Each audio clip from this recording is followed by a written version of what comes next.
Bonjour à tous et bienvenue dans cette nouvelle série de vidéos. Aujourd'hui, c'est un peu particulier parce que je monte ma tête. Vous avez l'habitude de me voir dans enfin de pas me voir du coup dans les meta reports où on parle beaucoup statistiques, Afanas et Sigismar évidemment. Et là du coup, je vais vous proposer une nouvelle série de vidéos. On va arriver en fin de set avec une activité qui va être de moins en moins importante. On va commencer un peu à avoir le jeu s'essouffler jusqu'à la sortie du set 3. Du coup, j'avais envie de présenter une série de vidéos un petit peu fun, d'où le concept du Nuzlocke Challenge, donc qui sera une série plus ou moins longue en fonction de comment je me débrouille. Et du coup, je vais vous présenter les règles rapidement avant de partir sur la première game de ce challenge. Donc, au niveau des règles, hop, donc les règles du Nuzlocke Challenge.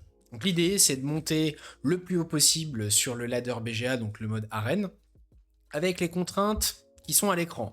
Donc la première, on va débuter avec un seul deck, et j'ai décidé, enfin avec une roue, mais parmi des héros pas trop broken, donc de commencer l'aventure avec un deck Aurak, donc qui est l'un des decks les moins joués sur ce set 2, donc ça permettra de montrer tout de suite une game un petit peu originale.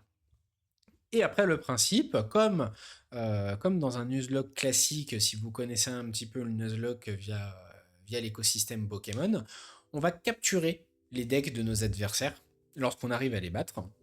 Donc, on va être dans un mode où on va jouer sans unique, donc juste des rares et des communes. Donc, on ne pourra pas copier les uniques de nos adversaires, évidemment, et on remplacera simplement les uniques par des communes.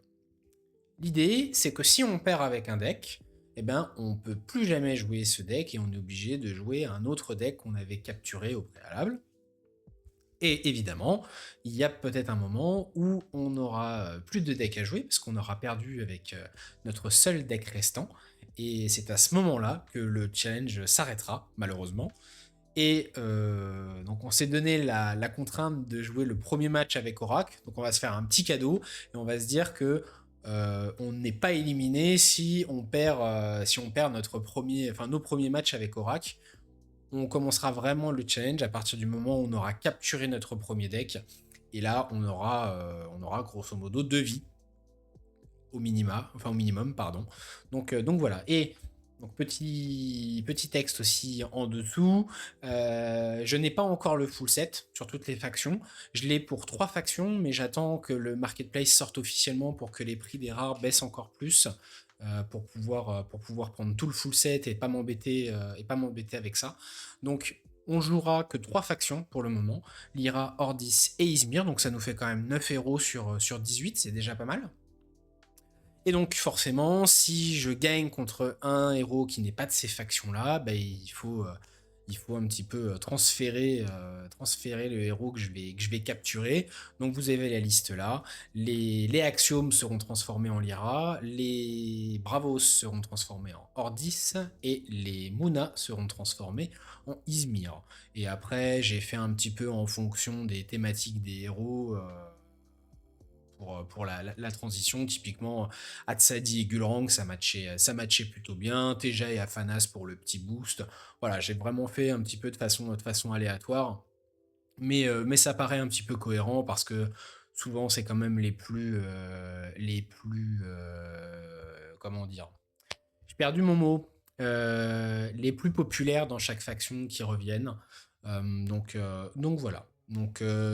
Écoutez, je pense qu'on est bon pour l'introduction.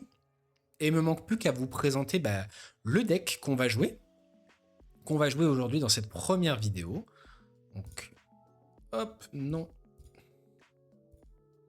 Donc c'est cette decklist Aurak. Donc l'idée c'est que quand il y a des decklists que je ne croise pas, donc par exemple si je bats une Sierra et qu'on se dit que je dois récupérer donc une decklist Nevenka, j'irai chercher des decklists du Nuke Championship, donc qui est le tournoi qui a lieu sur BGA avec uniquement des decklists sans unique. Et donc la decklist que je vous présente aujourd'hui et que je vais jouer, c'est une decklist qui vient de ce tournoi, qui a été jouée par The Kellen Guy. Et donc vous voyez, il y a des petits ajouts assez sympas dans cette decklist. Il y a 3 Hydra Kaena, 2 Mighty Djinn pour un ramp un petit peu, une apothéose de l'esprit pour potentiellement aérol un petit peu le pouvoir d'Orak. Et puis après, on a des cartes très solides avec des stats à zéro. On a l'Ouroboros Trickster, on a le Seringar, on a le Snowman, Hathor, le Will o' the Wisp pour les T1 notamment et pour son effet de réserve, la Niala pour récupérer les cartes très fortes, enfin les personnages très forts qui sont partis en réserve et qui n'ont que de l'effet main. Voilà, pas mal de choses, potentiellement des games intéressantes, parce qu'en tout cas, Oracle, bah, comme je vous disais, c'est une des decklists qui est les moins en vue en ce moment sur le set 2. Donc ça va être difficile d'aller accrocher une première win avec ça, mais on va voir. Du coup, eh ben, il me laisse plus qu'à lancer la première game. Donc comme vous le voyez, je suis donc bronze avec 0 points. Donc je suis vraiment tout en bas du ladder et l'idée c'est de voir jusqu'à combien on va pouvoir monter. Donc, sachant que on démarrera vraiment officiellement le challenge avec la mort de nos decks une fois qu'on aura gagné un premier match avec Oracle. Voilà, je vous laisse avec cette première vidéo et on se retrouve tout de suite en game. Allez, on est parti et là tout de suite c'est la douche froide puisqu'on va rencontrer un joueur qui est élite. Donc Feva qui a 1500 points sur le ladder, donc ça va être assez compliqué. On espère que ça joue pas de Sigismar ou d'Afanas, mais on va voir. On va voir. Ok, Fen, intéressant. Déjà, on est sur les match-up, des match-up qu'on voit pas beaucoup de toute façon. Alors, en T1, j'aime bien le feu polaire. En T2, le puissant Jin. Et après, en T3, un Tanuki, ça pourrait être sympa. De Tanuki feu follet en T3. Hmm, je pense qu'on va partir sur ça. En sachant qu'on est... Ah non, on est premier joueur, donc on a peut-être envie plutôt de faire Nice. Nice, puissant Jin, Tanuki. Après, puissant Jin, on pourra pas le jouer T2. C'est compliqué.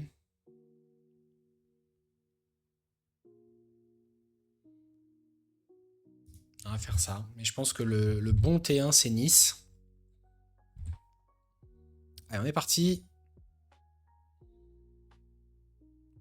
On lance un dé. Attention, de toute façon, on s'en fout du résultat. 4. Ok, donc on ravitaille. Et on ravitaille une jolie prestidigitatrice. Ça, c'est pas mal. C'est pas mal du tout. Ok, donc là, est-ce qu'il va nous jouer une martingale? On espère que non. Ok, on fait un partout. Ça nous va. Et on est en herbe à gauche. Herbe montagne à droite. Donc herbe montagne, c'est un bon spot pour Tanuki prestidigitatrice, ça. Oh, et on a tout de suite l'Hydra. L'Hydra, c'est peut-être... Là, je pense que le commando s'en va. De toute façon, c'est pas une bonne carte actuellement avec les biomes. Ok, là, il ravitaille une martingale. Là, dans l'ensemble, ces Esmeralda qui sont pas très bonnes. On est content.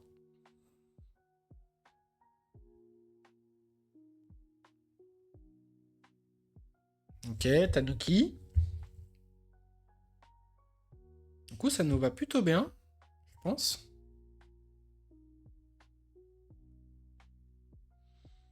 Mais là, du coup, il nous piège un peu. Parce que si on joue le Nice,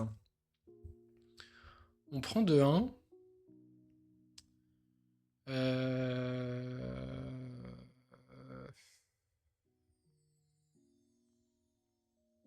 Par contre, on pourrait juste saboter ce Tanuki à notre tour. Faire 0-0. Après, on pourrait Puissant Jin. Puissant Jin, c'est pas mal. Je pense que c'est le play. Après, il peut défausser Martingale et jouer une Esmeralda à gauche, mais il va y se mettre en mono plante, ce qui nous arrange très bien.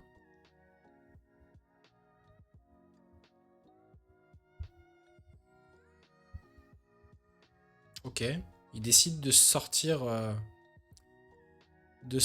d'ici. C'est pas si déconnant. C'est une bonne stratégie. Nous, du coup, notre Nice maintenant qui devient excellent. Et par contre, il est en eau des deux côtés, donc on va certainement tout de suite ramper avec le Mighty Jean pour accélérer pour notre Hydrakaena. Et ce Tanuki qui est intéressant. Du coup, on va mettre le Tanuki ici en réserve.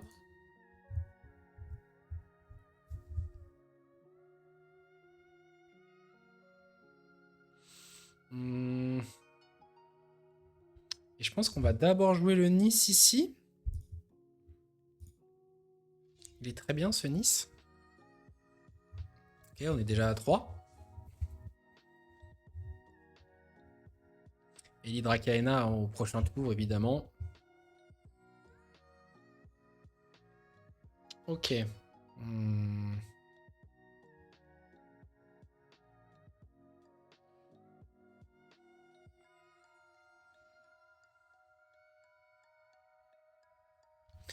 Alors là, c'est Tanuki, mais qu'est-ce qu'on sabote? Est-ce qu'on sabote la pioche? Est-ce qu'on sabote l'Esmeralda pour qu'il ait jamais de l'eau? Est-ce qu'on sabote le Tanuki pour qu'il puisse jamais contester avec de l'herbe? Je pense qu'on sabote le Tanuki. Il n'aura jamais la possibilité de contester, de mettre des bonnes stats avec de l'herbe, sauf en jouant des cartes de sa main. Et du coup, potentiellement, de se fatiguer grandement. Parce qu'il ne peut pas atteindre 3 de stats avec l'eau, ici. Il ne peut pas atteindre 3 de stats, voire 4 avec, sur de l'herbe. Donc pour l'instant, on est pas mal. On n'a rien en réserve, donc pas de cible pour Tanuki.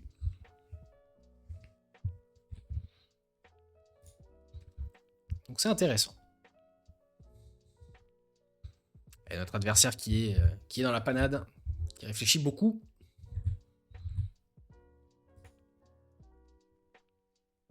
Ok, il joue Esmeralda, donc nous on passe, potentiellement une autre carte qui sera jouée, peut-être un Macpeng. Ah non, il passe en eau, pardon. Il passe en eau, mais nous... Ok, il va nous bloquer, donc on va faire un partout.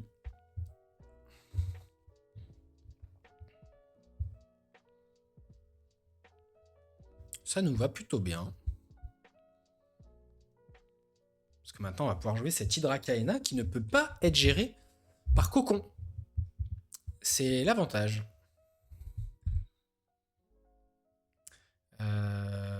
Donc, on va jouer Hydrakaena et après, il nous faudra... J'aime bien l'idée de garder le Cocon pour éventuellement gérer une Aloe ou une unique bizarre. Son unique, si vous avez 2 cartes ou plus en réserve, piochez. Waouh. Ok, le Tanuki.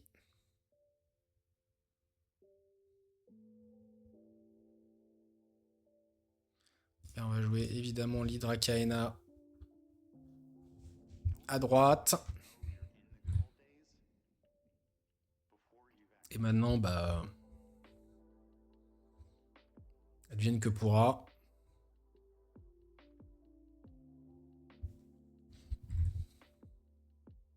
Bon, le problème, c'est que cette Hydra, elle n'a pas... elle n'a pas Corias. Donc voilà. Genre de problème que ça pose. Hop. Donc on va passer, on va se faire de 0. Puisqu'il va jouer a priori son Macpeng. Il va piocher.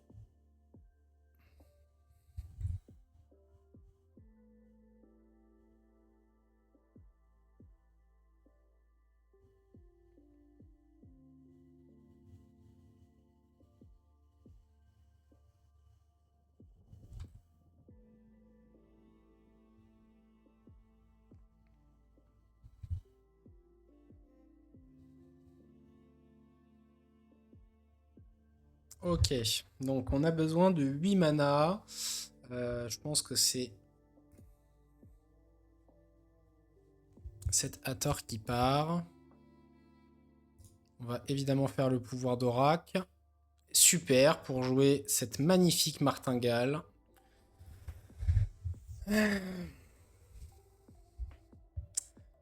Pas de chance. Pas de chance, pas de chance.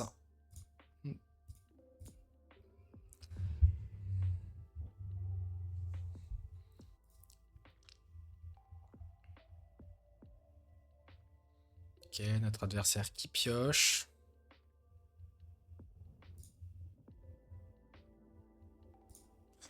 Et ben on va continuer.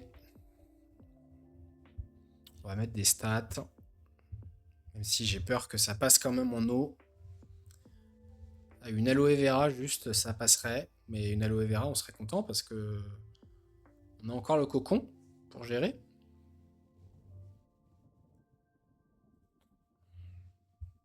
Là, juste, ce qu'on peut pas, c'est revoir. Ok, 3. Et là, je pense qu'on va. Est-ce qu'on claque le cocon maintenant? Je suis pas sûr. Hop là.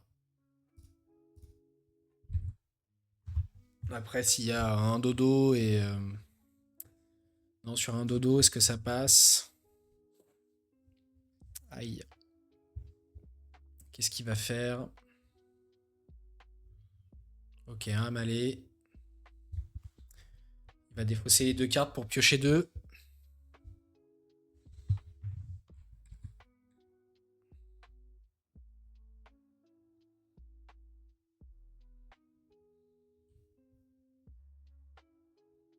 Donc là, on va ramp. Hein.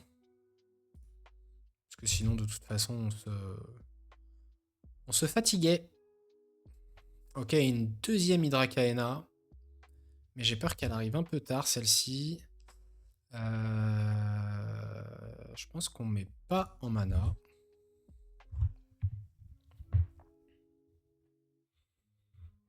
On est sur le spot où si on arrive à poser Hydracaena et passer, ce serait incroyable.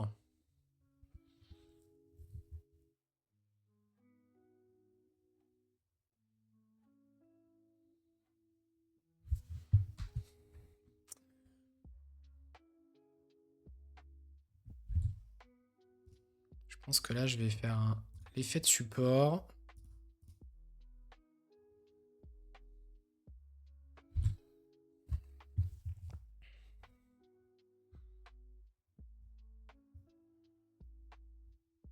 L'idée, c'est s'il joue son Amalé, ok, je prends un Zoo.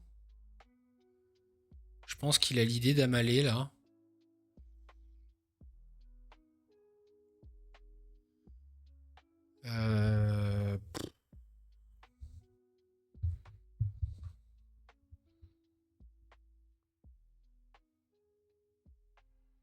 Parce que du coup, si je fais.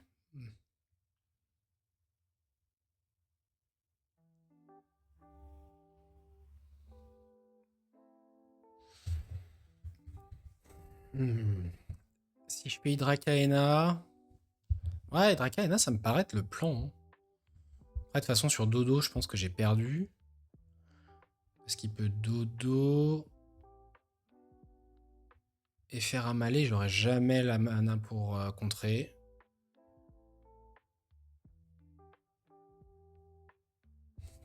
J'hésite. J'hésite, mais si mon play Hydracaena passe, c'est gagné.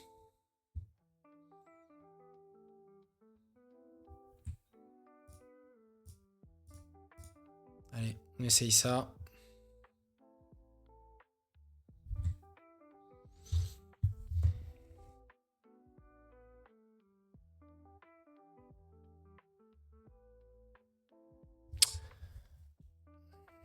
C'est perdu.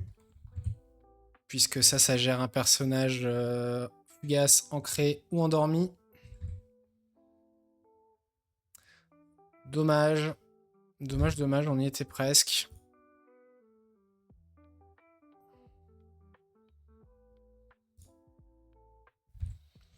Et là, c'était trop dur. Mais ça se trouve, il y a un dodo. Hein. Qu'est-ce qu'il va jouer pour 3? Il joue un Tanuki, un marchand de sable. Bon. Ok, ok. On joue pas au même jeu. Eh ben GG. GG à lui.